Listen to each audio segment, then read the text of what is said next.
시청자 여러분 안녕하십니까? 진실을 여는 시간 판도라. 오늘부터 함께할 송지영 기자입니다. 대한민국이 대격변기에 놓인 지금 판도라가 여러분을 다시 찾아왔습니다. 시시각각 변하는 정치판을 제대로 읽어드리기 위해서 판도라는 생방송으로 진행합니다. 그 어느 때보다 희망이 필요한 대한민국이죠. 판도라에서 그 희망을 찾아 나서겠습니다. 그럼 바로 시작하겠습니다. 자유 헌정 질서를 지키기 위해 비상계엄을 선포합니다. 네, 이러냐고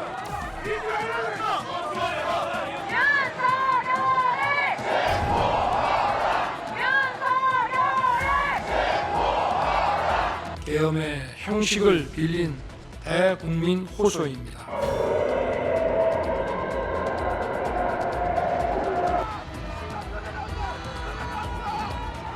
피청구인 대통령 윤석열을 파면한다.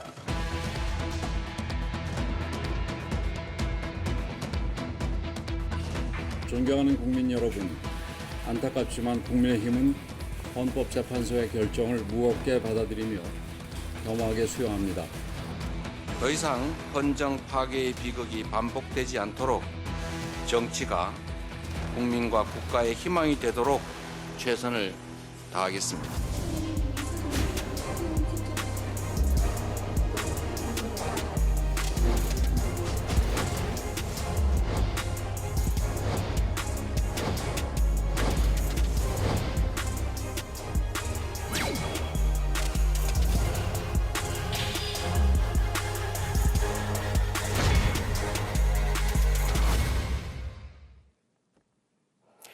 오늘 판도라 함께해 주실 두 분 소개합니다. 국민의힘 조경태 의원, 더불어민주당 정성호 의원. 어서 오세요. 네, 안녕하십니까. 네, 두 분 저희 첫 방송 오신 거 환영합니다. 자, 바로 판도라 열어보겠습니다. 먼저 조경태 의원이 준비한 판도라 열어주시죠. 네, 제가 항상 국민의힘이 제대로 가지 못한 점 이런 부분에 대해서 반성하고 죄송하다는 그런 생각을 합니다. 하지만 대한민국은 앞으로 계속 전진해야 된다는 그런 의미, 특히 민주주의가 바로 서고 헌법이 수호돼야 된다는 그런 의미에서 제가 준비한 판도라는 국민의힘에는 땡땡땡이 있다라고 준비해봤습니다. 국민의힘에는 땡땡땡이 있다. 정 의원님, 땡땡땡. 정답 뭘까요? 국민의힘에는 조경태가 있다. 국민의힘에는 조경태가 있다. 아, 이거 맞는 말이긴 한데 정답입니까? 네, 아쉽지만은 뭐 땡입니다. 아, 이거는 제가 봐도 땡 같은데. 예, 그럼 정답은 뭘까요? 정답은 18명이라고 하겠습니다. 아, 18명이 있다. 네네. 국민의힘에게는 18명이 있다고 해주셨는데 혹시 지금 이 18명이 당내에서 곤란한 상황이신 분들 아닌가요? 사실은 18명의 그 당시 여당이죠. 국민의힘 의원들이 불법적이고 위헌적인 비상계엄 해제를 위해서 투표장에 가서 표결을 했던 그런 분들이고요. 사실 그렇게 표결할 수 있었던 것은 위대한 대한민국 시민의 저항 정신, 그 저항과 또 군인들의 소극적인 대응 덕분에 국회 본회의장에 가서 투표할 수 있었거든요. 지금 이 자리를 비해서 저는 대한민국 국민, 즉 시민들께 감사의 말씀을 드리고요. 국민의힘에는 물론 많은 분들이 아직까지도 좀 더 분발해야 되겠지만 그럼에도 불구하고 18명의 당시에 투표에 참석했던 국회의원들의 양심은 남아있다 이 말씀드리고 싶습니다. 18명의 국회의원 양심은 남아있으니 그래도 국민의힘 포기하지 말고 지켜봐 달라 이 말씀이신 거죠? 네네. 근데 이 18명의 조 의원님도 들어가시잖아요. 아, 네, 그렇습니다. 예. 근데 사실은 제가 조 의원님 모신다고 해서 이거를 여쭤볼까 말까 좀 고민을 했는데 이왕 오셨으니까 제가 한번 네. 여쭤볼게요. 어제 의원총회에서 의원님이랑 김상욱 의원님한테 당론 무시하고 이 당론 깃털같이 했기 때문에 이제 해당 행위였다. 뭐 이런 비판이 막 쏟아졌다고 하더라고요. 당시 심경이 어떠셨어요? 저는 동료 의원들이 그렇게 비판하는 거 충분히 저는 수용하고 받아들일 수 있습니다. 다만 당론을 깃털같이 같이 저는 생각해 본 적이 없고요. 저는 당론보다 더 높은 단위의 헌법의 가치, 헌법 수호를 혹시 우리 당 국회의원들이 이 깃털처럼 가볍게 생각하지 않았나 이런 생각을 해보거든요. 저는 헌법의 가치를 더 존중하고 수호하려고 하는 그런 의지가 저는 국민의힘 의원들이 좀 가졌으면 좋겠다 이런 생각을 합니다. 네, 말씀은 굉장히 점잖게 해주셨는데 이 속내는 누가 더 깃털처럼 생각했는지 생각해봐라 이렇게 말씀하시는 것 같은데요. 네, 먼저 윤 전 대통령 이야기 잠깐 해보겠습니다. 정성호 의원님, 윤 전 대통령 내외가 아직 관저에 머물고 계세요. 박근혜 전 대통령 때는 탄핵 결정 이후 사흘 만에 이제 나가셨는데 지금은 그렇지 않단 말이에요. 상대적으로 좀 늦어졌는데 왜 그렇다고 보세요? 뭐 그 이사 문제라든가 경호 문제 또 보안 문제 뭐 이런 것들이 좀 있겠죠.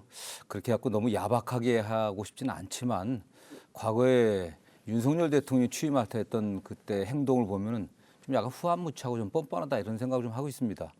정말 국민들이 상상하기 힘든 비상계엄을 선포해갖고 그야말로 경제 선진국, 민주주의 선진국이었던 대한민국을 나락으로 빠뜨렸지 않습니까? 그럼에도 불구하고 단 한 번의 제대로 된 반성이나 사과가 없었습니다. 그러면서도 그 관저에 머물면서 이렇게 상황 정치를 하려고 하는데 그 대통령께서 여전히 본인이 뭐 군왕무치라는 말이 있지 않습니까? 왕은 부끄러움이 없다. 이게 절대군주 때 왕들이 갔던 태도였거든요. 그런 태도를 여전히 갖고 있는 것 같아요. 물론 여러 가지 뭐 빨리 방 빼라 이런 게 좀 야박하긴 하지만 어쨌든 되게 예측됐던 거 아니겠습니까? 준비하고 있다가 빨리 관저를 불법 점거하면서 관저 정치할 게 아니라 그야말로 국민에게 죄송한 마음을 갖고 사저로 돌아가는 게 좋은 태도가 아닌가 생각합니다. 네.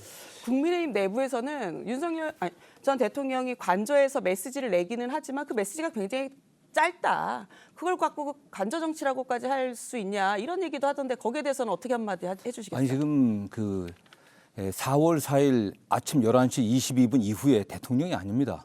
관저에 머물 수 있는 권한과 권리가 없는 상태거든요. 그렇다고 하면 빨리 빼줘야죠. 최대한 빨리. 그렇지 않겠습니까? 문재인 대통령 때 비교해 보면은 문재인 그 본인 취임하던 날 문재인 대통령이 조금 시간이 필요했는데도 불구하고 당일 밤 12시 새벽 00시를 기준으로 해갖고서 관저를 그 청와대를 개방한다 그랬어요. 그래서 대통령이 어쩔 수 없이 하루 전날 나왔습니다. 호텔에 머물다 나오셨. 그 다음 취임식장에 가셨거든요. 그렇게 야박하게 했던 분이 벌써 며칠째입니까 지금. 그러고 있는 거는 그러면서 거기서 전직 그 대통령실의 그 비서들하고 또 만찬을 한다든가 또 뭐 당대표, 원내대표 불러서 뭐 간다 차를 마시고 또 나경원 의원만을 또 불러갖고서 뭐 대화하는 이런 건 그런 제대로 좀 정상적인 사고를 한다고 하면 해서는 안 되는 행동 아니겠습니까 그게. 지금은 국민 앞에 반성하고 자숙하는 모습을 보여야죠. 반성하는 모습을 보여라. 조경태 의원님은 윤 전 대통령 이런 행보에 대해서 어떻게 평가하시겠어요? 우리 정성호 의원님 말씀대로 어쨌든 파면당한 대통령이기 때문에 너무 야박하게 뭐 해서는 안 된다고 생각을 합니다. 다만 이제 본인의 의지가 조금 더 중요하다 하는 생각을 하거든요. 무슨 말씀인가 하면은 어쨌든 헌법을 위반했기 때문에 불명예스럽게 파면당하지 않았습니까? 그리고 헌법재판관께서 11시 22분이라는 분까지 딱 이야기한 것은 그 시각에 파면당했다는 거거든요. 이런 부분에 대해서 좀 엄중하게 좀 생각을 하시고 저는 한편은 이런 생각을 합니다.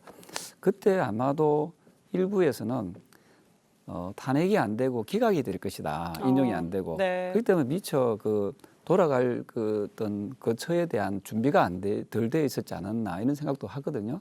왜냐하면 그 거처에 대한 뭐 경호 문제라든지 여러 가지 문제가 있기 때문에 어쨌든 그럼에도 불구하고 그 시선은 곱지 않은 것 같아요. 그래서 저는 지금이라도 좀 더 진솔한 사과를 해야 되고요. 또한 그 사과에는 대국민 사과도 있고 또 하나가 대통령 본인 때문에 지금 많은 병사들이 지금 고통받고 있잖아요. 지금 감옥에 가 있고 여기에 대한 또 사과가 없더라고요. 개별적으로 또 있어야 된다. 네, 그분들이 정말 가족들 생각하면 제가 가슴이 아픈데 근데 당사자는 그런 어떤 마음가짐이 좀 부족한 것 같다는 생각을 해요. 그래서 그런 부분에서 지금 보여주는 모습이 파면당한 대통령으로서 너무 당당한 모습, 이것은 국민들로부터 오히려 좀 역효과를 불러일으킬 수 있다는 점에서 조금 더 자숙하는 모습을 보여줬으면 좋겠다. 네.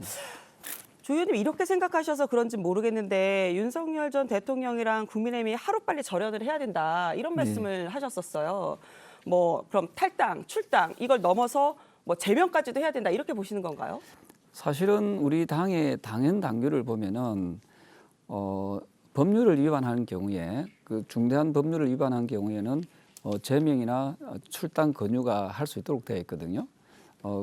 그런데 법률보다 더 상위의 개념이 헌법이잖아요. 네. 그 헌법을 위반한 경우에는 그보다 더 큰 어떤 징계가 있어야 된다는 거 생각합니다. 이건 누구를 떠나가지고 그래서 우리 당이 저는 상식과 원칙 그리고 시스템에 의해서 돌아가는 그런 정당이어야 되는데 유독 대통령에 대해서만큼은 그 상식과 원칙 시스템이 작동하지 않는다 하는 생각을 하면은 이거 역시도 좀 잘못된 지금 당 운영이 아닌가 이렇게 생각을 해요. 네. 그 말 나온 김에 대통령 관련해서 하나만 더 짚어볼게요. 그 조기 대선이 치러지면 대통령실 그대로 사용하는지 이것도 국민들이 굉장히 관심인데 정 의원님 이 와중에 이재명 민주당 대표가 다시 세종으로 행정수도 이전하는 방안 검토한다 이렇게 알려졌어요. 실제로 이 이전을 추진할 가능성 몇 % 정도 되나요? 보통 상당히 있다고 보고요. 상당히 있다. 예, 다만 지금 윤석열 대통령이 청와대에서 용산으로 대통령 집무실 이전하는 게 굉장히 문제가 많았습니다. 네. 상당히 많은 비용이 들었고요. 예비비를 굉장히 많은 정도 전용했거든요. 그렇지만 그곳에서 군인들 국방부 합참하고 같이 있습니다. 군인들하고 대통령이 같이 있게 되니까 그 사고 구조가 군사적인 어떤 사고를 할 수밖에 없었던 그런 한계가 분명히 있습니다. 그리고 지금 현재 대통령실 같은 경우는 경호라든가 보안상에서도 상당히 취약성을 취약한 점들을 노출하고 있거든요. 그렇기 때문에 뭐 어느 분이 대통령이 되든 간에 용산에서 계속 집무하기는 쉽지 않을 겁니다. 그렇기 때문에 만약 대통령 선거가 끝난다고 하면은 60일 후에 취임을 하게 되니까 60일 안에 다시 청와대를 갈 건지 아니면 세종으로 갈 건지 아니면 다른 제3의 장소로 갈 건지 그런 걸 결정하리라고 저는 생각합니다. 그러나 세종에 정식의 그런 그 대통령 집무실을 만드는 건 시간적으로 좀 물리적으로 좀 부족하다고 보고 있거든요. 그러나 다른 정부기관들을 위한 자리들이 있기 때문에 집무실만 만드는 건 가능하다고 생각합니다. 그래서 저는 뭐 어떤 분이 대통령이 되든 간에 그런 방향으로 나가지 않을까. 왜냐하면은 수도의 그 세종 이전이 원래 노무현 대통령의 필생 공약 아니었습니까? 그렇습니다. 국가 균형 발전, 국토 균형 발전 차원에서 추진해도 되던 것인데 그 관련 법률이 위헌 판결 나는 바람에 중단됐거든요. 정부기관만 그 이전했는데 국가 전체의 효율성을 높이기 위해서는 대통령 집무실도 저는 옮기는 게 맞다고 생각하고요. 이재명 대표나 민주당 쪽에서도 집권을 혹시 하게 된다고 하면은 일단 집무실을 세종 쪽에 만들지 않을까 저는 뭐 그렇게 생각하고요. 예, 있습니다. 상당히 가능성이 높다. 네네. 네. 자, 이번에는 정성호 의원님이 준비한 판도라 한번 열어보겠습니다. 자, 열어주시죠. 예, 윤석열 대통령의 파면은 위대한 국민의 승리입니다. 이런 때일수록 민주당은 우리 국민의 눈높이에 맞게 나가야만 합니다. 그래서 오늘 제가 준비한 판도라는 차기 대선 민주당에 필요한 것은 땡땡땡이다. 네. 차기 대선 민주당에게 필요한 것은 땡땡땡이다. 조 의원님. 진짜 마음을 담아서 이야기하지만 네. 민주당에 필요한 것은 정성호이다. 아니 두 분 의원님들 오늘 뭐 이거 뭐 짜고 한 건 아닙니다. 그러니까요. 이거. 민정실에서 짜고 지금 오신 건 아니죠? 정성호이다. 지역구가 한참 다르기 때문에 아, 그렇죠. 짤 수가 없습니다. 국회의원분들은 지역구가 다르면 친구가 될 수 있잖아요. 네, 그렇습니다. 아, 그렇죠. 자, 정 의원님 답변 정답인가요? 지금 민주당에 필요한 건 저는 겸손함이라고 생각합니다. 네. 겸손함이다. 왜 겸손함이라고 말씀하신 걸까요? 어쨌든 지금 윤석열 그 전 대통령이 결국 국민과 싸우다가 저는 뭐 이렇게 파면을 당했다고 생각합니다. 네. 국민의 목소리를 듣지 않고 또 언론을 통해서 들어오는 많은 이야기들을 전혀 듣지 않고 무시했거든요. 당과도 소통이 없었습니다. 국민 앞에 겸손하지 못했거든요. 많은 국민들이 윤석열 대통령이 매우 오만하고 불통한 정치를 했다. 그리고 뭐 여당 과거 여당이죠. 주호영 대의원이 계시지만은 여당 지도부를 대통령 마음대로 가르쳤어요. 본인이 마음에 드는 사람만 당대표를 시켜왔습니다. 그리고 그렇지 않은 분들은 다 눌렀고요. 저는 그렇기 때문에 혹시 민주당이 국민들로부터 선택할 기회를 가지려고 한다고 하면은 더 낮은 자세로 국민의 목소리를 경청하고 또 국민과 소통하는 그런 겸손함이 필요하다라고 저는 확신하고 있습니다. 아, 모 국회의원이 하신 말씀 생각이 나는데 정치와 골프는 고개 들면 저 겸손해야 된다. 이 네, 말씀하셨던 게 생각이 나는데 일단 차기 대선 얘기가 나왔으니까 좀 이어가 보겠습니다. 이 조기 대선이 사실상 6월 3일로 결정이 됐는데 내일 국무회의 확정 공고 나면 이제 뭐 확정이 되는 겁니다. 정성호 의원님, 이재명 대표가 모레 사퇴하시나요? 그 수요일 날 그 최고회의가 있습니다. 네. 그래서 가능한 빨리 사퇴를 해야 되겠죠. 왜냐하면 시간이 많지 않기 때문에 파면 후 60일 안에 지금 대선을 치러야 되지 않겠습니까? 6월 3일로 잠정 결정된 거로 좀 알고 있는데 그렇다고 하면 당내 경선도 해야 되고 하기 때문에 또 대표인 상태에서 경선 관리 어떤 기구를 만든다는 건 좀 불공정하다고 하는 그런 그렇죠. 의혹을 받을 수 있기 때문에 내일 모레 어떤 최고위원을 마친다고 하면은 바로 사퇴하지 않을까 그렇게 생각하고 있습니다. 네. 최고위원 회의 직후에 사퇴할 가능성이 높다. 네네. 캠프 꾸려지면 의원님 당연히 합류하실 거 아니에요? 지금 그 민주당 그 당내 그 룰에 의하면은 당직을 맡고 있는 의원들은 경선 캠프에는 참여할 수 없게 돼 있습니다. 저는 그 지금 민주당의 인재위원장을 맡고 있기 때문에 경선 캠프에는 들어갈 수가 없습니다. 네. 민주당의 인재영이 위원장이면 사실상 대선 국면에서는 이 더 중요한 이 조직과 인재를 영입하는 이 역할로 이제 쭉 이어가시면 더 큰 역할 하시는 거 아니에요? 대선 본선에서는? 이게 지금 뭐 큰 정치판에 큰 대목장이 쓰고 있기 때문에 네, 제가 대목장이. 굳이 영입하지 않으려고 하더라도 뭐 경향 각지에서 많은 분들이 오고 있기 때문에 네. 다만 저는 국민의 눈높이에 맞는 정말 이 국가적 위기를 극복하는 데 필요한 그런 분들을 잘 모셔갖고 추천하려고 하는 그런 마음을 먹고 있습니다. 네. 하나만 더 여쭤볼게요. 윤 전 대통령 파면 이후에 이재명 대표랑 따로 뭐 얘기를 좀 나눌 시간이 있으셨을까요? 뭐 직접 나누지 못했고요. 네. 저는 거의 뭐 매일 그 문자를 좀 보냅니다. 어. 되게 대표에게 직접 보고하기 힘든 좀 대표가 듣기 좋아하지 않을 듯한 그런 어떤 정보들이라든가 그런 자료를 받게 되면 이 대표한테 보내주고요. 네. 그다음에 제가 또 들은 여러 가지 이야기들을 전달하고 있습니다. 네. 그동안 당내에서 약간 쓴소리, 사실상 레드팀 역할 하셨던 걸 계속 지금 유지하고 계시는 뭐 거네요. 늘 그렇습니다. 네. 특별히 뭐 최근에 조언하고 싶은 거는 뭐 겸손, 그 외에 또 뭐 있으실까요? 역시 지금 국가적 위기 상황 아니겠습니까? 경제가 굉장히 어렵습니다. 자영업자, 소상공인들 굉장히 좀 힘든 상황이고요. 트럼프 대통령의 그 관세 폭탄 때문에 우리 경제계가 특히 무역 수출하는 회사들이 굉장히 힘든 상황이기 때문에 이런 문제에 관심을 가져야 된다라는 말씀 많이 들었고 특히 민생 회복을 위해서는 정부도 동의하고 또 여당도 동의하고 있는 추경에 관심을 갖고 우리가 협력을 해야 된다. 그리고 최근에 통상 문제가 현안 문제로 좀 대두되고 있지 않습니까?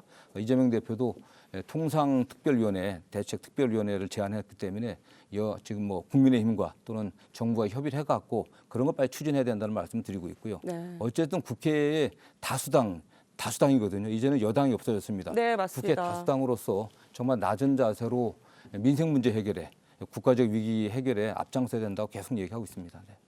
네. 저희가 지금 계속 이재명 대표 얘기를 하게 되는데 그 이유가 이재명 대표가 지금 사실상 민주당 내에서는 독주 체제를 이어가고 있잖아요. 근데 이게 민주당에는 약이 될까요? 독이 될까요? 뭐 약이 될지 독이 될지 이거 먹어봐야 합니다. 이게 결과가 좋으면 약이고 네. 결과가 나쁜 독입니다. 결국 이건 본인이 어떻게 하느냐에 달려있다고 생각합니다. 독주 체제라고 하지만은 그 이재명 대표가 의도한 거라기보다도 지난 3년 동안 윤석열 정권이 지속적으로 집요하게 이재명 대표를 사법 처리하려고 했었거든요. 그러나 최근에 뭐 유증교사 무죄 받고 그 공직선거법 무죄 받고 그 전에 유증교사제도 무죄 받고 하면서 좀 그런 부담은 좀 덜었다고 생각합니다. 그런 과정에서 지난해 총선을 또 완성하지 않았습니까? 네. 압승했고 또 그 위에 탄핵까지 이르는 그 과정에서 지도력을 발휘했기 때문에 당원과 국민들이 많이 지지하는 것 같습니다. 그러나 그런 지지에 취해 있을 게 아니라 정말 낮은 자세로 민생과 경제 문제를 해결하는 그런 모습을 보여야 될 것으로 좀 보고 있고요. 또 그런 힘을 바탕으로 당내 그 다양한 목소리를 들어야 된다고 생각합니다. 소위 말하는 비명계 인사들에게 정말 통합적인 자세를 취하고 그분들하고 함께 갈 수 있는 그런 유연함을 보이면은 약이 될 것이고 그렇지 못하고 독선적으로 하면 뭐 독이 되겠죠. 네. 네. 자, 조경태 의원님, 국민의힘은 오늘 선관위를 꾸렸습니다. 네네. 네, 선관위원장으로 황우여 전 비대위원장이 결정이 됐는데 당 지도부의 일성이 심판 선거였습니다. 우선 권성동 원내대표 발언 보시겠습니다. 대통령은 법적으로 심판받았지만 민주당은 자신이 초래한 국정 혼란에 대해서 그 어떠한 책임도 지지 않았습니다. 따라서 다가오는 조기 대선은 바로 이재명과 민주당을 심판하는 선거가 되어야 합니다. 조 의원님, 이재명과 민주당을 심판하는 선거가 돼야 된다. 이렇게 얘기가 나왔는데 이런 심판론 프레임이 국민의힘 이 선거 전략에 적절하다고 보세요? 저는 이번에 그 헌재에서 네. 물론 윤석열 대통령 파면에 대해서 거기에 대한 여러 가지 말씀도 있었지만 그 다수당의 횡포에 대해서도 이야기했었거든요. 네. 다수당이 힘으로 밀어붙여서 무리하게 공무원을 탄핵시키고 뭐 하는 그런 여러 가지 그런 행포에 대해서 민주주의를 좀 약간 부정하는 듯한 그런 그 의정 활동 또는 정치력을 발휘하지 않는 이런 모습에 대해서도 따끔하게 질책하지 않았습니까? 그래서 크게 봤을 때는 윤석열 대통령에 대한 파면에 대한 것도 있었지만 야당 정치에 대한 또 어떤 그런 따끔한 또 충고 질책이 있었거든요. 네. 저는 정치를 복원해야 된다는 점에서 지금 저 권성동 원내대표 얘기는 일면 또 어느 정도 좀 타당함이 있다라고 보고 있고요. 다만 이 부분을 조금 더 뛰어넘어서 우리 보수의 가치를 이번에 좀 더 지키려고 하는 그런 노력도 필요하다는 거죠. 보수의 가치라는 것은 법치주의와 또 경제 성장 그리고 사회 안정 그리고 헌법 수호지 않습니까? 이러한 부분도 좀 명확하게 얘기하면서 또 이런 야당에 대해서 좀 이렇게 주장을 했으면 좀 더 설득력이 있지 않았을까 저는 그렇게 생각을 합니다. 네. 조 의원님, 그 민주당과 달리 국민의힘은 그 차기 대선 후보군이 굉장히 많습니다. 많습니까? 네, 김문수 장관, 그리고 홍준표 대구시장, 한동훈 전 대표, 안철수 의원, 뭐 오세훈 시장, 뭐 10여 명이 되는 상황이에요. 10분이나 됩니까? 넘습니다. 아, 네. 근데 이재명 대표 이 독주를 깰 대항마가 이 분들이 될 수 있을까요? 아니면 이 중에 누가 가장 좀 유력하다? 그중에 이래 보시면 됩니다. 그 윤석열 대통령 전 대통령이죠. 파면당한 분이잖아요. 네. 그 헌법을 저으면은 수호하지 않은, 지키지 않은 그러면서 국민으로부터 탄핵당한 분이고 또 이분을 또 지지하는 분들도 계시죠. 당연히. 근데 그분들은 저는 그분들께 묻고 싶은 것이 여러분들의 가치가 윤석열 개인을 지키려고 하는 건지 대한민국을 지키려고 하고 대한민국 국가 체제를 지키려고 하면 헌법을 지켜야 되는 거 아닙니까? 따라서 저는 윤석열 대통령과 좀 거리가 먼 순서대로 저는 상대 후보와 좀 경쟁하면 좀 이길 수 있다. 그래서 중도층의 국민들을 많이 끌어안는 후보여야 저는 정권 재창출이 가능하다 보거든요.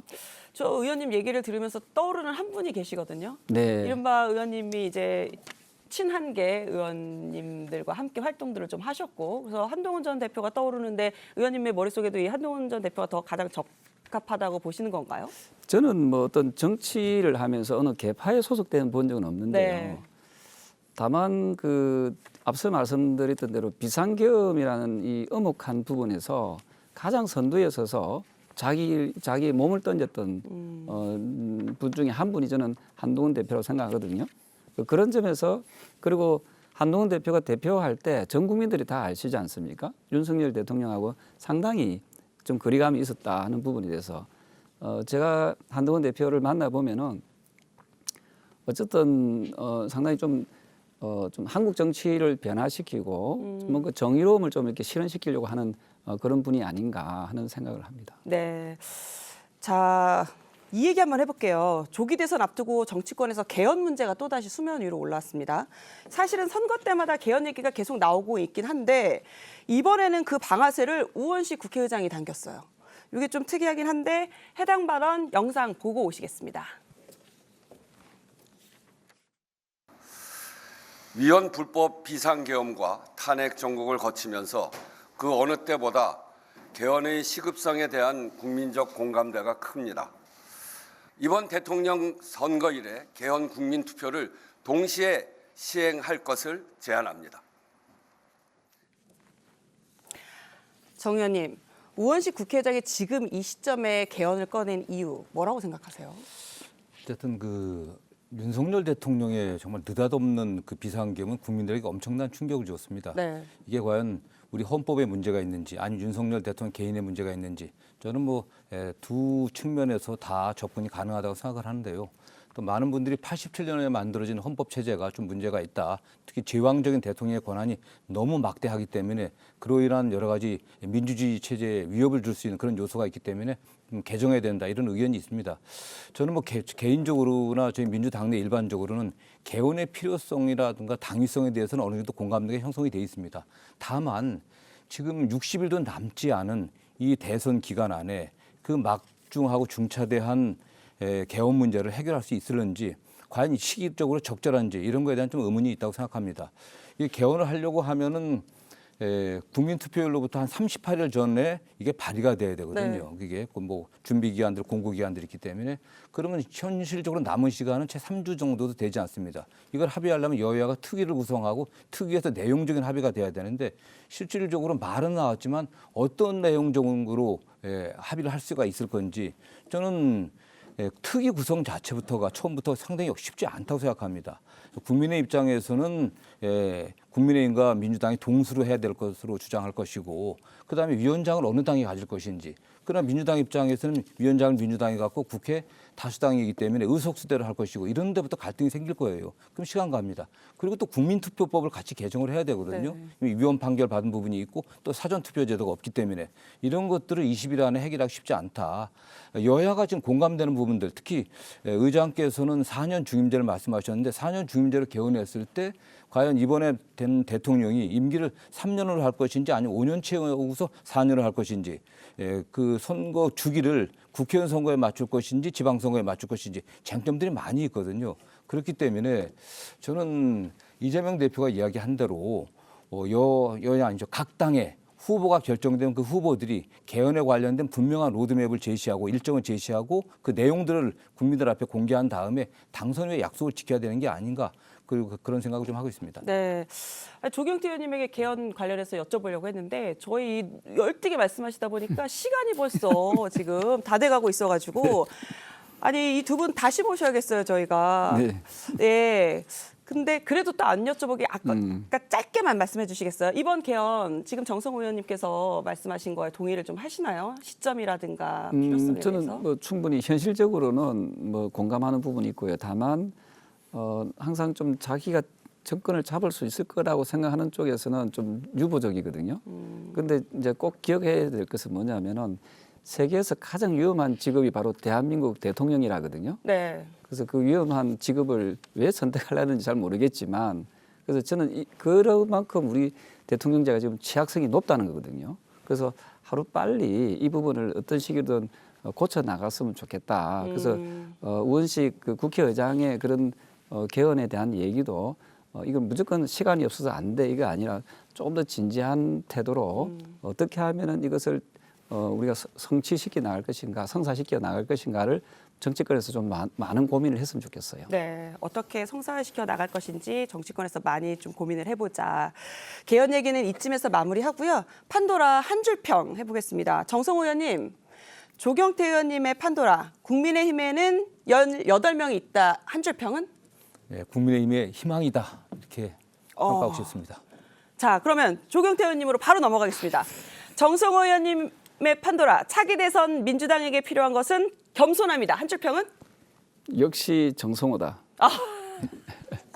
아니 두 분 너무 그냥 시작부터 끝까지 이 덕담과 이 우호적인 모습으로 말씀을 하셔서 우리 한국 정치에서 여야가 이런 모습이면 한국 정치가 얼마나 많이 발전하겠습니까? 지금 몸소 이 모습을 보여주시는 거 아닌가라고 잠깐 생각을 해봤습니다.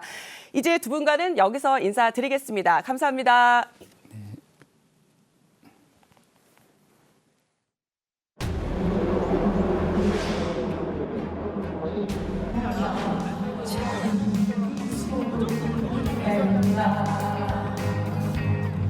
조금만 더. 많은 시민분들이 함께 무대를 보실 수 있도록 무대.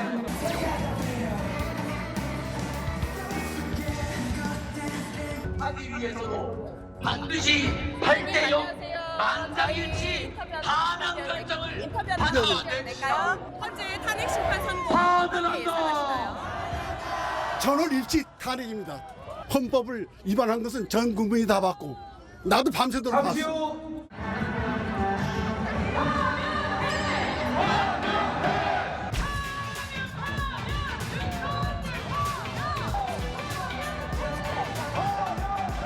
오늘 이 옷 입고 이 현장에 나오신 이유가 뭘까요?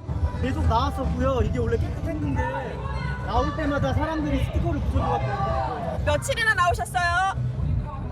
25일 한 달 가까이 된 것 같아요. 아, 오늘 탄핵 어떻게 전망하세요? 8대0 될 것 같고요. 내란이 너무 잘못됐다고 생각하기 때문에 꼭 탄핵돼야 된다고 생각합니다. 대표명. 네, 헌법재판소법 32조에는 뭐가 나와 있습니까?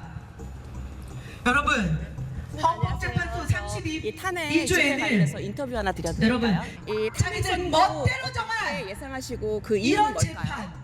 재판 저는 이렇게 비가지라고 생각합니다. 탄핵을 대통령 권리 권한이에요. 거기 어떻게 탄핵이 좋고 국가수사법상으로 선생님 윤석열 대통령 탄핵 심판 하나, 어떻게 전망하시고 윤석열 그 대통령이 이유는 뭔지 복귀까지 답변 바랍니다. 부탁드리겠습니다. 네, 저는 개인적으로 여러분들이 이번 7대1로 기각 또는 각하가 될 거라고 생각합니다. 윤석열 대통령 변론 기일 때 수많은 그 말도 안 되는 증거들로 또 이런 것들을 우리 국민들이 이제 다 알았기 때문에 7분이 저는 올바른 선택을 해줄 거라고 믿고 있습니다.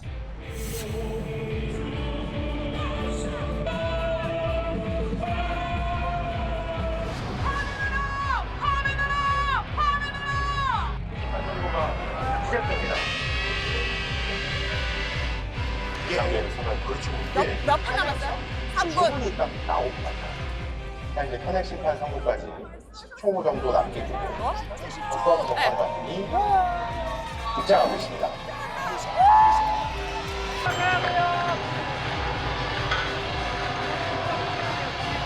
윤석열 대통령 탄핵 심판 선고가 시작됐습니다. 지금부터 2024 헌납 8 대통령 윤석열 탄핵 사건에 대한 선고를 시작하겠습니다. 피청구인 대통령 윤석열을 파면합니다. 네, 방금 전 탄핵 인용이 발표됐습니다.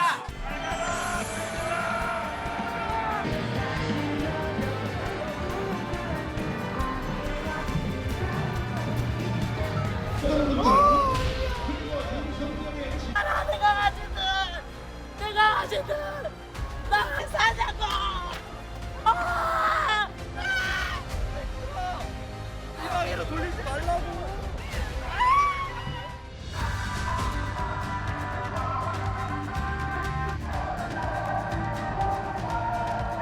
헌법재판소가 탄핵소추안을 인용하면서 윤석열 대통령은 헌정사상 두 번째 탄핵 대통령이라는 불명예를 안고 퇴진하게 됐습니다. 이제 탄핵 정국의 혼란에 마침표가 찍힐까요? 찾아가는 판도라에서는 그 답을 찾기 위해 이분을 직접 만나보도록 하겠습니다.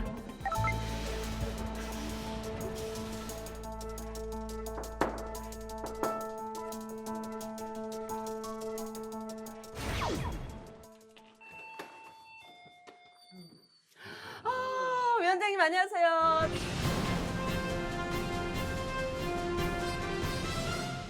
드디어 와보네요, 저희가. 감사합니다.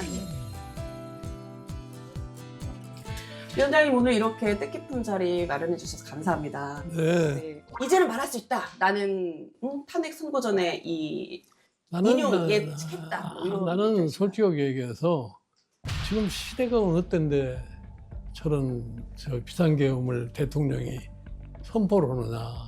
내가 보기에 비상계엄이 성공할 수 있다고는 믿지를 않았어요. 우리나라의 지난 헌정사를 보면은 1981년도 광주 민주화 운동으로 인해서 군이 더 이상 정치에 개입해서는 안 된다는 것을 그때 확인해 준 거예요. 네. 근데 시대가 지금 어느 때인데 비상계엄을 가지고서 나라를 통치하려고 하는 이런 대통령의 사고라고는 근본적으로 잘못된 사고라고. 내가 보기에 윤석열 대통령이 비상계엄을 선포할 수밖에 없는 그러한 입장이 된 데는 대통령 스스로의 정치력이 없는 거예요. 아, 정치력이 없어서요? 그러니까 야당이 주장하는 요구를 대통령이 어느 정도 수용을 하지 않으면 민주주의 사회에서 의회와 정부 간의 타협이 이루어질 수가 없어요. 본인은 어떻게 생각하냐면 내가 대통령인데 대통령 마음대로 하면 되는 거지 무슨 야당하고 협치를 하느냐. 야당이 완전히 적으로 바꾸는 거예요. 그러니까 윤석열 대통령께서 껐덕하면 하는 소리가 뭐냐면 반국가 세력이라는 얘기를 많이 하잖아요. 반국가 세력들은 반국가 세력들이 명백한 반국가 행위입니다. 도대체 반국가 세력이라는 게 누구를 지칭해서 반국가 세력이라고 얘기를 하는지 이해를 못하겠어요. 그러니까 작년 4월 선거에서 또 여소야대를 만들어버린 거예요. 민심이 그렇게 판단을 했다. 아, 그런 거죠.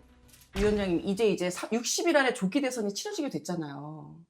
지난 대선 때 위원장님이 말씀하신 그 별의 순간, 아마 여전히도 정치권에서 이 별의 그러니까, 순간에 대해서 말을 많이 해요. 내가 사실은 네. 2021년 2월 달에 2021년 2월. 예, 2월 달에 내가 윤석열 검찰총장이 별의 순간을 잡은 것 같다. 나 이렇게 얘기를 했어요. 왜 그때 그런 얘기를 했냐면은 그 당시에 보면은 이 당 내부에 대통령 후보감이 마땅한 사람이 없어요. 그러니까 어서 외부에서라도 끌어다가 대통령 후보를 만들어야 되는데 그때 보면 뭐 여론조사로 봤을 적에 윤석열 당시 검찰총장의 지지도가 상당히 높기 때문에 내가 별의 순간을 잡은 것 같다 이렇게 얘기를 했는데 그런 내가 그 점에 대해서는 내가 국민들에게 굉장히 죄송스럽다는 말씀을 자꾸 드리는 거예요. 아, 죄송스럽다. 예. 그러니까 감이 되지도 않는 사람을 별의 순간을 잡았다고 이렇게 얘기를 했기 때문에 그래서 사실은 별의 순간을 잡은 사람이라는 것은 그 자리에 갔을 적에 성공한 사람을 지칭해서 얘기를 하는 것이지 실패한 사람이 별의 순간을 잡았다고는 얘기를 할 수가 없어요. 별의 순간을 잡기 초유에서 좌초됐다. 그럼 그렇게 보는 거지. 네. 민주당 얘기를 좀 먼저 이 별의 순간 관련해서 해보려고 하는데 이재명 대표가 공직선거법 2심 무죄 나왔잖아요.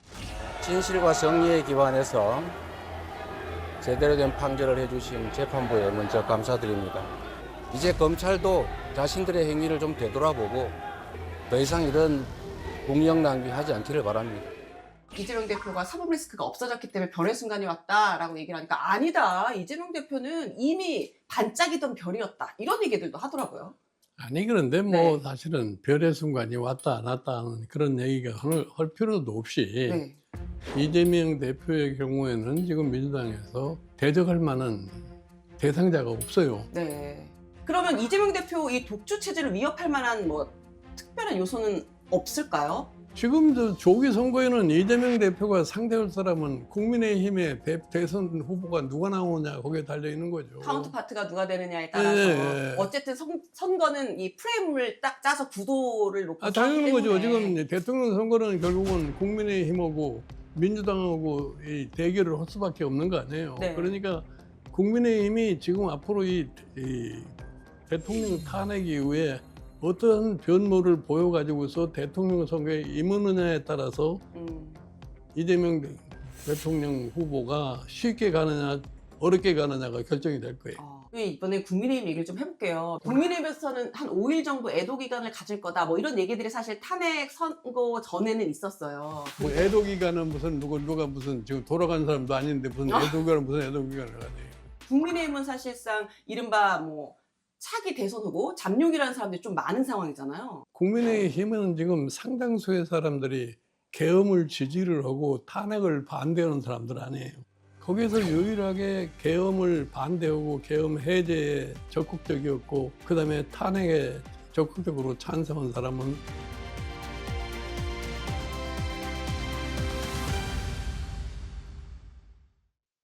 국민의힘은 지금 상당수의 사람들이 계엄을 지지를 하고 탄핵을 반대하는 사람들 아니에요.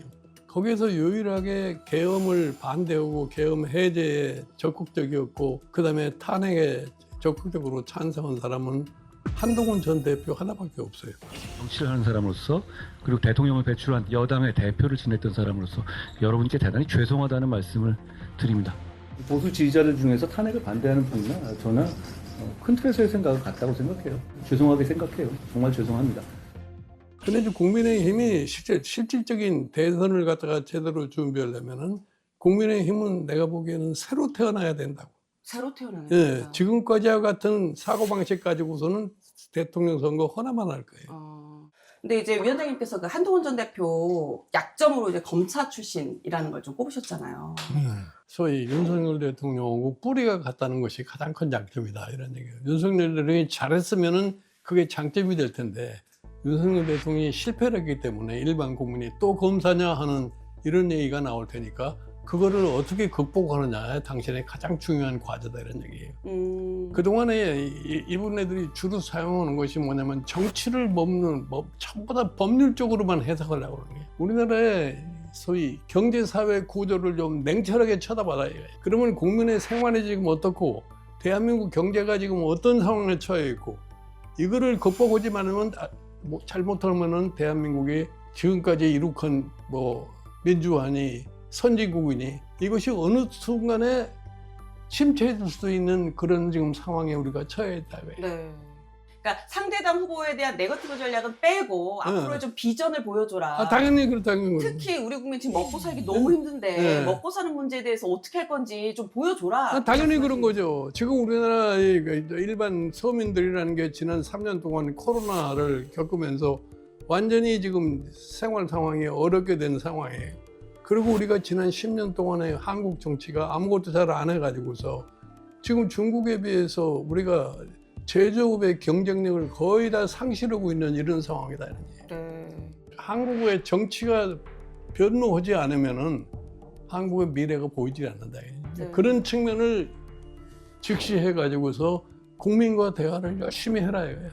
위원장님은 어쨌든 경제 학과 교수님도 하셨고 그리고 뭐 정치권에 계시면서도 경제민주화 하면 뭐 딱 김종인 위원장님이시잖아요. 근데 지금 그러면 이 위기의 한국 경제에서 뭐 여당의 후보든 야당의 후보든 이 경제에 대해서 특별하게 신경 써야 될 포인트는 뭐라고 조언을 좀 주시겠어요? 아니 지금 무너나가는 대한민국의 중소기업, 중소제조업에 대한 경쟁력을 어떻게 갖추어 줄 거냐.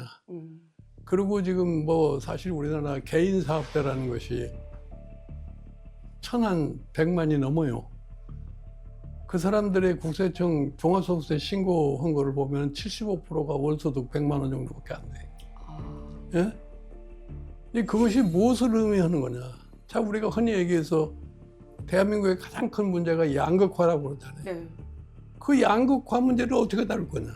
지금 우리나라의 고용 구조를 놓고 봤을 적에 한 16%, 17% 정도는 국영기업체 대기업에 종사해서 정상적인 소득이 있지만 나머지 80%가 넘는 사람들이 그 사람들 소득에 비해서 굉장히 작은 소득을 갖고 있단 말이에요. 이거를 어떻게 해결해 주려냐. 이거는 그런 중소제조업의 생산성을 향상시키고 경쟁력을 향상시켜서 그 사람들이 임금을 좀 높여줄 수 있는 능력을 배양시켜 주지 않으면 저는 불가능하다. 근데 우리 정치권은 그런 데 관심이 없어요. 가정입니다만 민주당의 이재명 대표와 국민의힘의 한동훈 전 대표가 선거를 치르게 되면 어느 쪽이 더 승산이 있다고 보세요? 승산이라고 해봐야 하는 거지. 내가 미래에서 얘기를 할 수 있어요? 근데 내가 보기에는 한동훈 대표가 국민의힘 후보로 나와가지고서 새로운 비전을 가지고 덤빌 것 같으면 그렇게 쉽지는 않을 거예요. 이재명 대표에게 만만한 상태는 아닐 것이다. 그럼 요거는 어떨까요? 국민의힘에서는 김문수 장관 지지율이 조금 높은 상황인데 이 지지율이 윤석열 전 대통령 탄핵 인용 이후에도 유지가 될까요? 내가 보기에는 더 이상 유지하기 힘들 거예요. 그리고 지금 김문수 장관은 지금 국민의힘 당원도 아니에요. 이번 이제 대선 키워드 중 하나가 이제 개헌 8개 체제 수명 다 했다 이렇게 얘기들을 하잖아요. 위원장님도 동의하시는? 나는 절대적으로 대한민국의 미래를 위해서 개헌은 반드시 이루어져야 된다고 생각해. 국회와 정부가 일치되는 그러한 권력 시스템으로 가는 것이 가장 정상적이라고 봐요. 정부와 국회가 일치되는 시스템 좀 더 구체적으로 말씀해 주시면. 그게 내각제로 가는 것이 가장 효과적이라고 생각하는데 지금 무슨 개헌에 오면 국회의 권한도 줄여야 된다 어쩌다 이런 복잡한 소리를 하는데 국회와 정부가 일치된 상황으로 가면 그런저런 얘기할 필요도 없어요. 위원장님, 저희 마지막으로 그 국민 여러분들에게 한 말씀 부탁드리려고 나는 하는데. 그래서 그 국민들이 다음에 대통령을 뽑는데 무슨 여론에 너무나 쫓아다니지 말고 참 냉정한 머리를 갖다 가지고서 진짜 어떤 사람이 대한민국을 위해서 참다운 일을 할 수 있겠느냐 하는 이런 기준에 의해서 판단해 주기를 갖다가 바라요. 그 국민도 사실은 잘못 뽑으면 국민도 책임이 있는 거예요.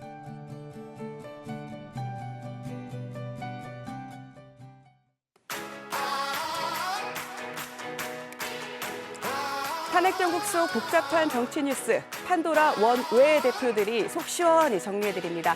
오늘은 이름하여 내가 겪어봐서 아는데 특집.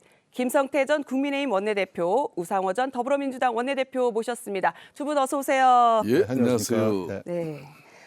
아니, 두 분 원내대표직 내려놓으신 지가 얼마나 되셨죠? 일단 김 대표님 먼저. 저 한 6년 정도 지난 것 6년. 같아요. 2018년 연말에 마쳤으니까. 2017년에 하셔서 2018년. 네, 네. 2018년 연말에 마쳤으니까 그렇지 한 6년 됐네. 그러면 우 대표님은? 저는 2016년도 5월에 시작해서 2017년 5월에 했으니까요. 6, 7년. 7년. 네. 7년. 네. 아니 6, 7년이나 됐는데도 여전히 종횡무진 이제 두 분 활동이 활발하세요.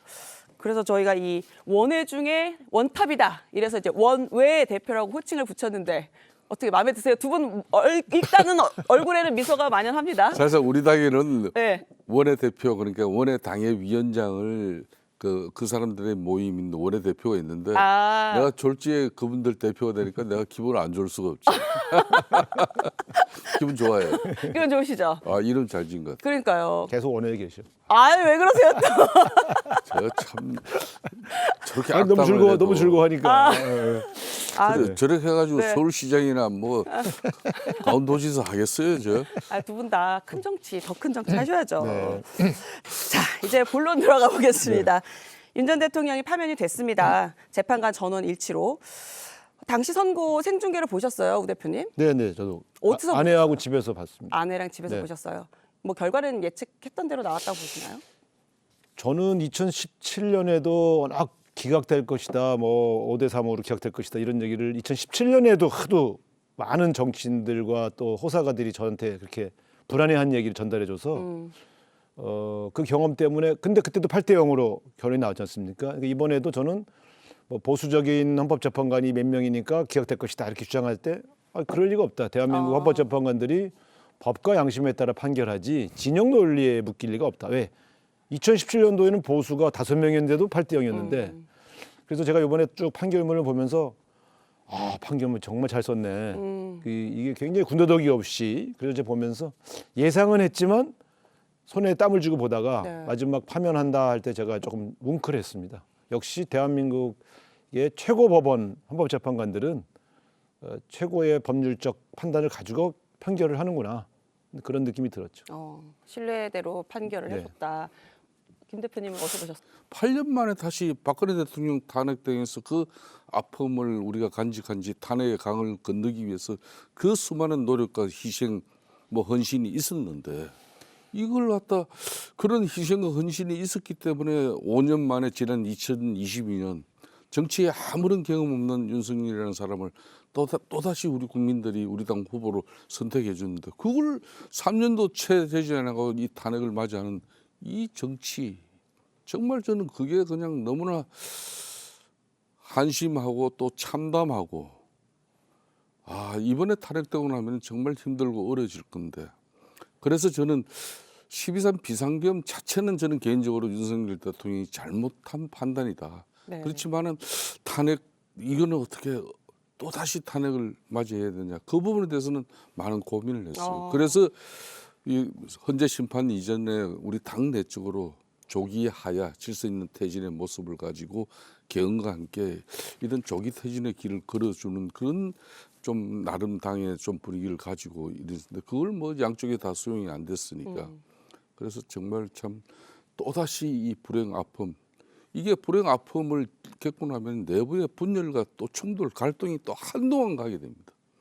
그런 가운데 60일 만에 또 조기 대선을 치러야 되는 이 분위기 이걸 우리가 어떻게 감당해 나갈 것인가 그런 측면에서 정말 마음이 무거웠습니다. 약간 착잡한 심정을 말씀해 주셨는데 이번 윤 전 대통령 탄핵 과정을 보면 박근혜 전 대통령 탄핵 과정과는 좀 사뭇 다른 게 눈에 띄고 있었어요.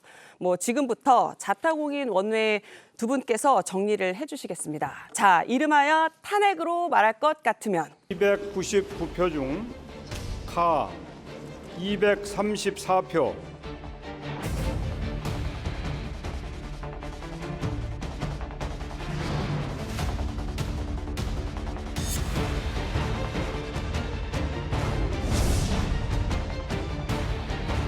가 204표,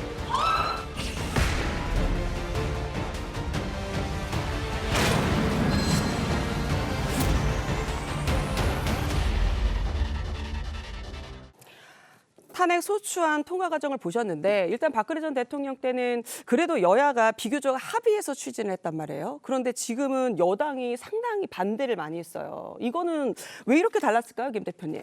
사실상 12.3 윤석열 대통령의 그런 비상계엄 선포 이후에 국회에서 탄핵 소추 의결이 이루어진 것은 12월 14일이에요. 11일 동안의 시간이 있었습니다. 그러면은 윤석열 당시 대통령과 한동훈 대표가 정치적으로 그 많은 갈등, 반목, 대립에서 이걸 좀 좁혀 나가면서 좀 국민들에게 그나마 국정 운영에 책임지고 있는 정당과 대통령으로서의 모습이 있어야 되는데 결론은 그걸 보여주지 못했죠. 그렇기 때문에 한동훈 대표를 지지하고 따르는 의원들 중심으로 사실상 한동훈 대표의 당론은 탄핵 찬성이었지만은 마수 소수의 인원만 참여해서 12명이 이제 탄핵 찬성을 함으로써 탄핵 가결이 됐죠. 당정이 제대로 소통을 하지 못했다. 예. 그래서 좀 아쉽다 이렇게 말씀을 주셨는데 우 대표께서는 어떤 차이점에 주목하셨어요? 저는 사실은 이제 극명하게 다른 게 두 가지 측면에서 다른데요. 2016년 탄핵 그다음에 헌법재판소의 판결까지는 이게 일종의 빌드업 과정이었어요. 그러니까 2016년 국정감사 때부터 터져나온 최순실 국정농단 게이트. 그러니까 최순실 씨가 어떻게 박근혜 대통령을 이용하여 국가의 권력을 사실 자기 권력처럼 활용하고 심지어 자기 딸 정유라 씨를 이대 입학하기 위하여 교수까지 바꿔갈 정도의 권력을 사적으로 행사했느냐 하는 문제들이 계속 밝혀지니까 국민의힘 의원들도 그 밝혀지는 진실 속에서 굉장히 괴로워하면서 이건 더 이상 우리가 지켜줄 수 없는 거 아니냐 하는 마음의 준비하는 기간이 좀 있었던 것이고요. 이번에는 윤석열 대통령이 갑자기 계엄령을 선포하니까 모두가 충격적인 사건을 맞이해서 이걸 어떻게 대응을 해야 될 것인가에 대한 대혼란이 온 시기입니다. 그러니까 민주당 입장에서는 당연히 탄핵을 할 수밖에 없었고 국민의힘은 그 입장을 정리하는 일이 매우 쉽지 않았던 그런 과정이었던 거예요. 그러니까 충격적인 사건에 대해서 내부 정리가 할 수 있는 시간적 여유가 없이 탄핵이 진행된 그런 측면들이 달랐다 이렇게 보여지고요. 네. 근데 결정적으로 다른 건 두 대통령의 태도예요. 대통령의 태도. 그러니까 박근혜 대통령은 자신의 억울함을 호소했지만 그분이 그때 사과를 여러 번 했지 않습니까? 사과하면서도 뭐라고 했냐면 내가 내 가까운 사람에게 이용당했다. 그 얘기는 뭐냐면 최순실이라는 사람이 잘못한 건 인정한 거예요. 잘못은 했다. 잘못은 이루어진 거다. 하지만 그런데 내가 몰랐다. 나는 사실 큰 책임 없다고 변호했지만 어디까지가 사실이냐에 대해서는 나중에 법정에서 밝혀졌지만 대통령이 최순실 게이트의 실체에 대해서는 인정하고 국민 사과를 여러 번 했죠. 근데 윤석열 대통령은 끝까지 계엄령에 대해서 잘못을 인정하지 않고 오고 있고 오히려 당과 자기 지지자들에게 계속해서 선동을 해서 격렬하게 대항할 것을 주문하고 있기 때문에 이게 점점 국론 분열의 과정으로 비화된 이 두 개의 측면이 2016년, 2017년 과정의 탄핵과 이번 탄핵의 결정적으로 다른 두 가지 측면입니다. 네. 탄핵 심판 선고 하루 전에도 사실은 정치권 모습이 판이하게 달랐는데요. 자, 어떻게 달랐을까요? 예.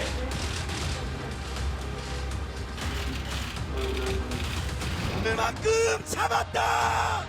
윤석열을 즉각 파면하라. 네, 부담이 까먹었을 때라고 합니다.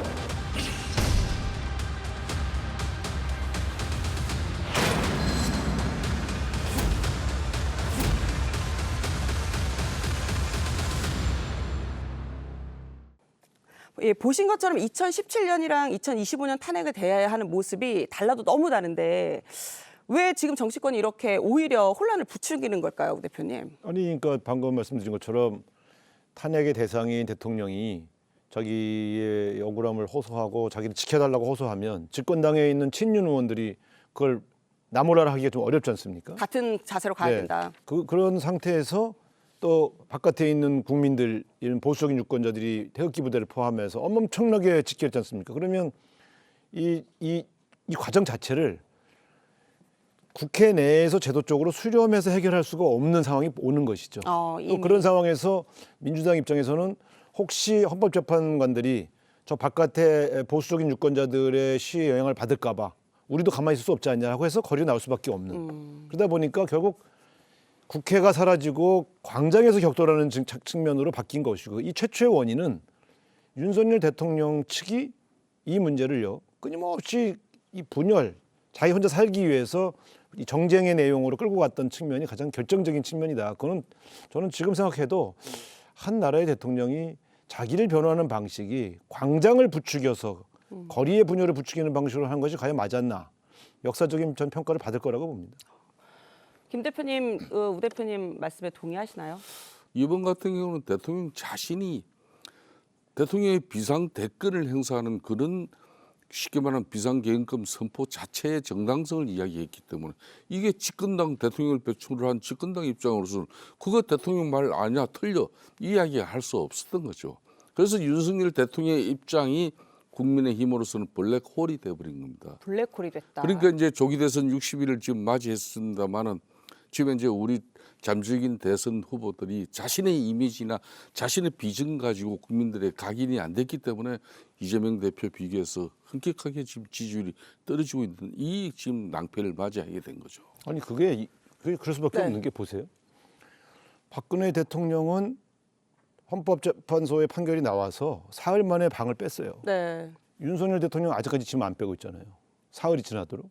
그러니까 이번 주 중반에 뺀다는데 그럼 한 일주일이 머무르는데 짐 싸는데 무슨 일주일씩 걸려요. 그러니까 제가 볼 땐 증거를 인멸하고 있구나라고 의심하게 되는 거예요. 아, 짐을 싸는 게 아니라 증거를 아니 짐 싸는데 인멸하고 이틀이면 있다? 되지 뭘. 근데 지금 왜 일주일씩 필요하냐. 이 양반이 사저로 이동하고 나면 어차피 형사 재판의 대상이 되니까 여러 가지 압수수색 들어올 걸 예상하고 지금 차근차근 증거를 인멸하고 있는 것이라고 저는 의심하는 거예요. 방을 안 뺄 이유가 없잖아요. 서초동도 지금 방 비어 있는데. 그러니까 태도가 다르다. 이런 것들이 확실히 달라요. 그리고 지금 관저에서 왜 메시지를 냅니까? 사실상 저 탄핵된 이후에 민간인인데 무슨 국민과 끝까지 함께하겠다 뭐 이런 얘기를 좀 해야 할 이유가 없지 않습니까? 그래서 저는 이런 걸 보면서 이런 정말 정반대의 다른 태도, 이런 것이 결국은 계속 국민 통합을 저해야 하는 방식으로 진행되고 있다. 그래서 저는 보면서 윤석열 대통령이 계엄령을 선포한 것도 사실은 용서하기가 어려운데 최근의 태도들도 저는 탄핵 이후의 태도도 과정도 저는 사실은 굉장히 납득하기 어렵다 이렇게 좀 봅니다. 이른바 그러면은 우 대표님 말씀하신 관저 정치는 뭔가의 의도가 있다 이렇게 보시는 건가요? 아니 그러니까 저는 뭐 의도가 무엇인지는 정확하게 알 수 없지만 탄핵을 당한 두 대통령을 비교해 볼 때 너무 달라요. 태도는 극명하게 다르다. 너무 달라. 근데 네. 그러면 이것이 목적과 의도가 없이 진행되는 것은 아닐 거라고 말이죠. 그런 측면에서 저는 대한민국 전체를 생각할 때 본인이 물론 불행해진 거에 대해서 본인이 그 심정은 있겠죠. 그러나 한 나라의 대통령까지 하셨던 분의 태도로는 온당치 않다. 특히 마지막 모습도 영 개운치가 않다. 저는 이런 느낌입니다. 개운치가 않다. 윤석열 전 대통령 탄핵 심판은 이제 뭐 일단 파면으로 일단락이 됐지만 대한민국은 분열과 갈등으로 보다 더 지금 상황이 심각해질 거라는 우려가 많습니다. 자, 탄핵으로 말할 것 같으면 마지막 칸에는 뭐가 채워질까요?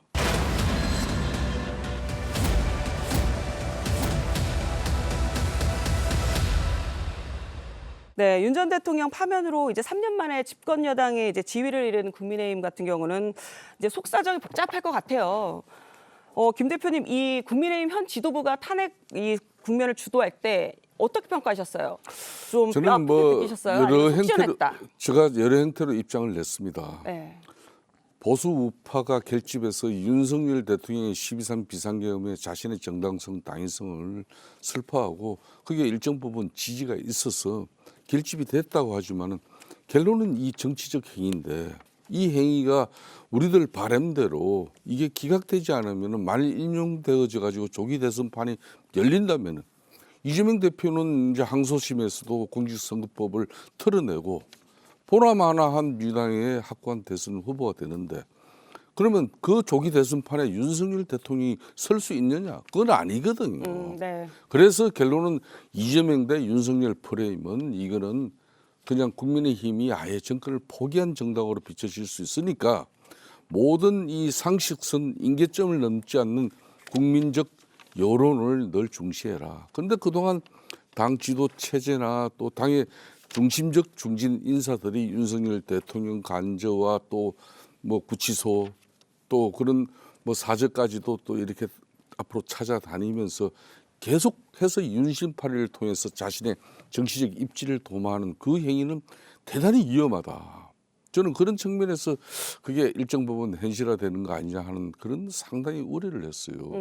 그렇기 때문에 이제 이 조기 대선 과정에서도 이제 윤석열 대통령의 영향력, 그러니까 윤석열 대통령의 포켓 정당의 이미지를 가지고 후보가 만들어지고 네. 그 후보에 의해서 이재명 대표와 다시 한번 우리 보수를 위해서 기회를 달라. 그건 말이 안 된다고 저는 보는 거죠. 그러면 윤 전 대통령 파면 직후에 국민의힘에서 이제 긴급 의총을 했잖아요. 예. 거기서 뭐 찬성파 색출해야 된다, 뭐 이런 얘기들도 나오고 우리는 패족이다 이러면서 굉장히 격앙됐었다라고들 하는데 이런 분위기 놓고 봤을 때 일각에서는 국민의힘이 분당될 수도 있다 이런 얘기가 나오는데 대표님 보시기에는 그 가능성이 좀 있다고 보세요? 어떤 경우든 저는 분당은 되지 않으라고 봅니다. 그 박근혜 대통령 탄핵 당시에는 유력 주자라는 사람이 있었어요. 반기문 전 유엔 사무총장이 당시 민주당의 절대적인 후보였던 문재인 후보보다 때로는 더 훨씬 높은 지지율이 나왔어요. 그렇기 때문에 그분이 탄핵당한 정당 새누리당 후보로 설 수 없지 않느냐. 그래서 만든 게 바른정당이에요. 바른정당 결론은 후보로 서지도 못했지만은 그 혼란이 있었습니다만은 지금은 이제 그런 사정마저도 없어요.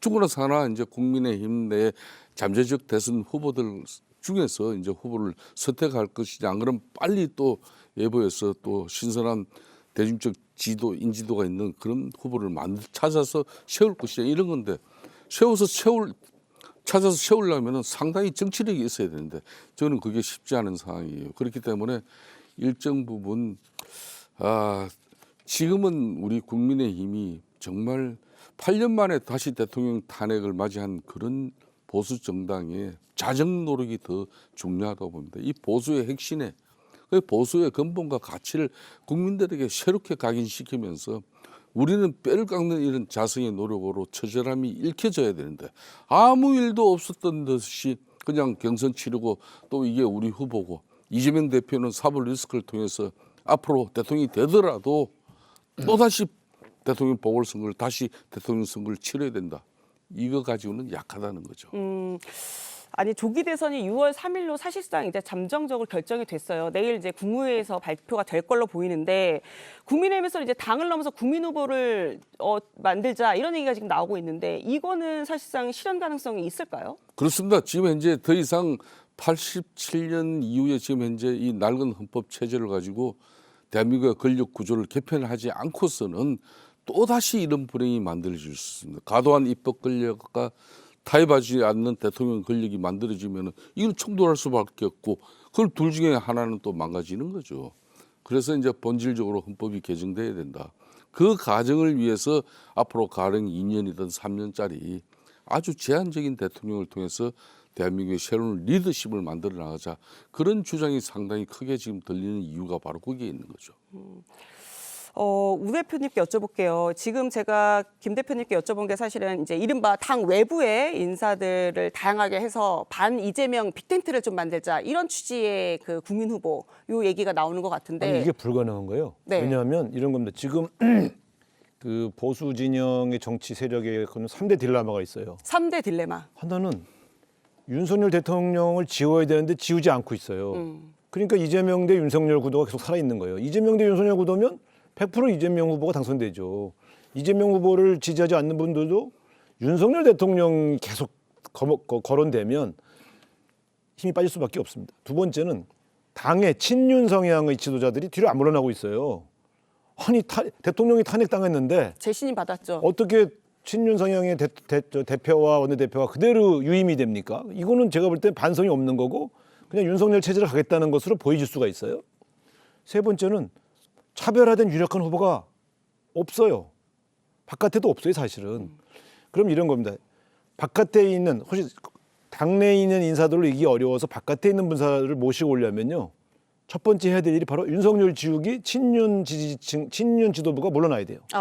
근데 이건 딜레마라는 거예요. 이분들이 유지되고 있는데 윤석열의 후계자 이미지를 그대로 가지면서 들어올 수는 없지 않습니까? 외부인이. 불가능한 구상들을 하고 있다. 그러니까 만약에 외부에 있는 신선한 후보를 모시고 와서 새롭게 바람을 일으키려고 하면 친윤 성향의 정치인들이 철저히 죽어줘야 돼요. 새로운 정당의 모습을 만들어줘야지. 그렇지 않은 상태에서는 저는 그냥 들러리 후보로 보이기 때문에 안 들어올 것이다. 그럼 결국 있는 후보를 가지고 경선에서 나올 수밖에 없는데 더 재밌는 건 탄핵으로 패족이 될 정도로 지금 굉장히 어려움을 처하고 있는 정당에 대통령을 해보겠다고 나서는 사람이 13명이나 된다는 거예요. 제정신입니까? 저는 이해가 안 가요. 그러니까 그러면 이런 모습 속에서 과연 새로운 정권 창출에 동력이 생기겠느냐.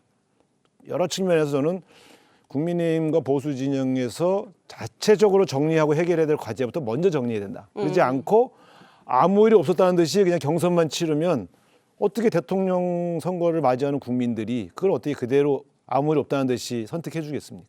그러면 우 대표님이 지금 국민의힘 지도부다라고 한다면 윤석열 전 대통령에게 탈당 또는 출당을 요청하시겠어요? 저는 당연히 출당을 요청하고 출당하지 않으면 제명해야 한다고 생각해요. 제명까지도. 근데 저희는 출당 조치가 있어요. 네.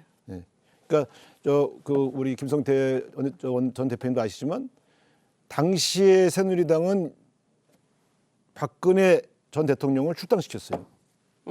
그런 정도는 해야 되는 거 아닙니까? 동의하세요, 김 대표님? 사실상 박근혜 대통령 탄핵 이후에 이제 홍준표 당시 당대표 체제 또 뭐 제가 원내대표 이 체제에서 당시 박근혜 대통령을 출당시켰죠. 출당시키고 당이 이제 자정 노력과 함께 또 거듭 새롭게 태어나는 그런 좀 몸부림이 당내 갈등이 있었지만은 처절하게 있은 거죠. 지금도 마찬가지입니다. 이번 조기 대선에서 윤석열 대통령의 윤심이 작용하는 윤석열 포켓 정당의 이미지로 말찜 투톱 체제에 대한 문제도 이야기했지만 그 인식을 전환시켜 나가지 못하면 보나마나한 선거가 되는 거예요. 그러니까 이재명 대 윤석열 이 프레임 자체를 우리는 지어야 됩니다. 그렇기 때문에 윤석열 지우기가 일정 부분 당 내적으로는 이루어져야 되는 것이고 그 윤석열 대통령의 좀 척근 호가호위 인사라고 일컬어지는 인사들 이런 때 뺐지 한두 명 자신 날려줘야죠. 자신을 죽이면서 대통령이 탄핵됐는데 자신들은 또 멀쩡해가지고 대통령 권력 가지고 호가호위했던 그 세력들이 당의 중심에 서서 조기 대선에서 또 뭐 당을 좌지우지한다 그러면 국민들이 누가 이 당을 올바르게 쳐다보겠습니까? 그런 정도의 반성 그리고 이제 쉽게 말하면은 이제 당이 이 자정 노력을 하는 부분에 있어 가지고 윤석열 대통령께서 일정 부분 여기에 호응을 해줘야지.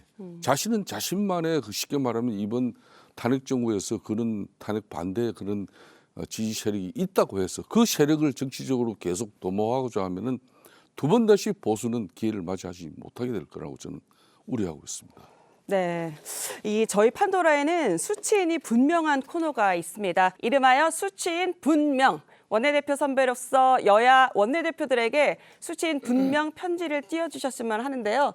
두 분 준비되셨을까요? 네, 준비됐습니다. 아, 되셨어요? 자, 그럼 저희는 60초 후에 돌아오겠습니다. 자, 그러면 김성태 원내대표 먼저 하겠습니다. 자, 권성동 국민의힘 원내대표에게. 권성동 국민의힘 원내대표는 뭐 그동안 정치적으로는 때로는 공천의 그런 정말 아픔을 가지고 무소속으로 또 출마까지 하면서 지금의 이제 또 정치적 복귀와 함께 원내대표 이 어느 시절에 가져가고 있습니다. 뼈를 깎는 아픔과 또 고통이 있더라도 지금의 방식이 아닙니다. 지금은 빼저린 자정의 시간이 우선하고 그 다음에 우리가 내세우는 후보가 국민들에게 다시 어필될 수 있는 그런 처절함을 보여주길 바랍니다. 네, 자정의 시간, 처절함이 필요하다고 말씀 주셨는데 우상호 원내대표는 박찬대 더불어민주당 원내대표에게 한 말씀 해주시죠.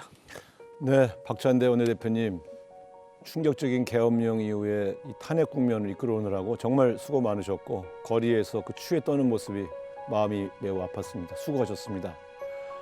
이제 당 대표 권한대행이 돼서 대선 경선 관리부터 대선 전반적인 과정을 관리할 텐데 반드시 대선 승리를 통해서 새로운 대한민국을 만드는 일에 크게 기여해 주시기를 기대합니다. 수고하셨습니다. 네, 두 원내대표 꼭 보실 겁니다. 오늘 저희가 준비한 건 여기까지고요. 새롭게 돌아온 판도라, 저희가 국정 정상화와 사회 분열 극복을 위한 소중한 걸음을 함께 하겠습니다.